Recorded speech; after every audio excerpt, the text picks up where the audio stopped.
আজকে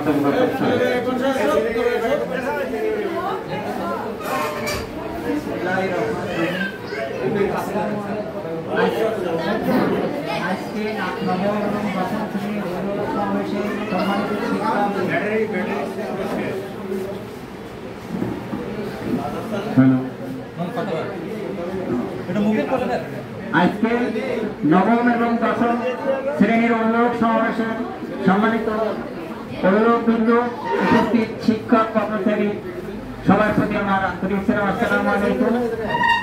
আজকে এখানে যে নবম এবং দশম শ্রেণীর অভিভাবকদেরকে ডাকা হয়েছে বিভিন্ন কারণে। তার কারণ আমি তো শুনলাম যে স্যারেরা বলছে যে একটার পরে অনেক ছেলে ক্লাসে থাকে না।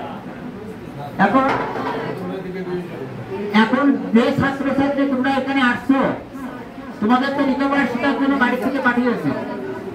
তোমরা আগামীকাল থেকে আমরা কোনো প্রত্যেক ছাত্রছাত্রী ক্লাসে পাই, তোমরা কেউ যেন টিভিগুলো দেওয়ার চেষ্টা করবে না। কারণ তোমাদের যারা দশম শ্রেণীতে তাদের সময় আছে 6 মাস, আর যারা নবম শ্রেণী তাদের এখনো প্রস্তুত দিতে হবে।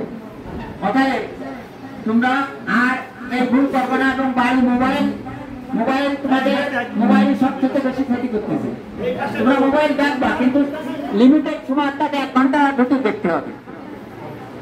আর আমার চোখে দেখা অনেক ছাত্রী বেশি না, ছাত্র এরা সন্ধ্যাবেলায় আমার আনাগোনা করে পড়ার টেবিলে থাকে না, এগুলো করবে না।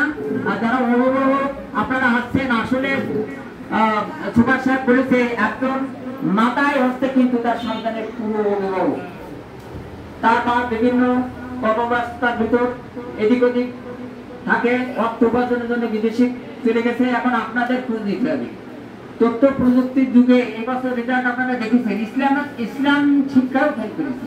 তার কারণ বর্তমান আর আগে সেই সিস্টেমে রেজাল্ট আসবে না, এখন কিন্তু জানা লাগবে। এজন্য অনেক ছাত্রছাত্রী ফেল করেছে। আমাদের পড়া দেখবেন একটা ছেলে ইসলামের শিক্ষায় ফেল করেছে, তা একটু বই যদি ছুঁত কিন্তু ফেল করতো না। অর্থাৎ আগামী দিনে এরকম হবে না, অর্থাৎ পড়াপড়ি হবে না, এটা মনে করবেন না। তাই আপনারা যারা অভিভাবক রয়েছেন, অন্তত মা রয়েছেন যারা, এরা আপনার ছেলেকে মানুষ করার জন্য শুধু শিক্ষকতার স্কুলে শুধু দিক নির্দেশনা দেবে, কিন্তু পড়াশোনার দায়িত্ব হচ্ছে বাড়ি। আর ওই যে সকালবেলায় দেখে দেবেন, সকালবেলায় সে নামাজ পড়লে ওই যে পড়বে, ওখান থেকে যে পড়বে তার কিন্তু ধারণ ক্ষমতা বেশি হবে। কারণ আমরা তো জানি, আমি একজন শিক্ষক ছিলাম, আপনারা হয়তো আমাকে চেনেন। তা এই কাজটা করবেন।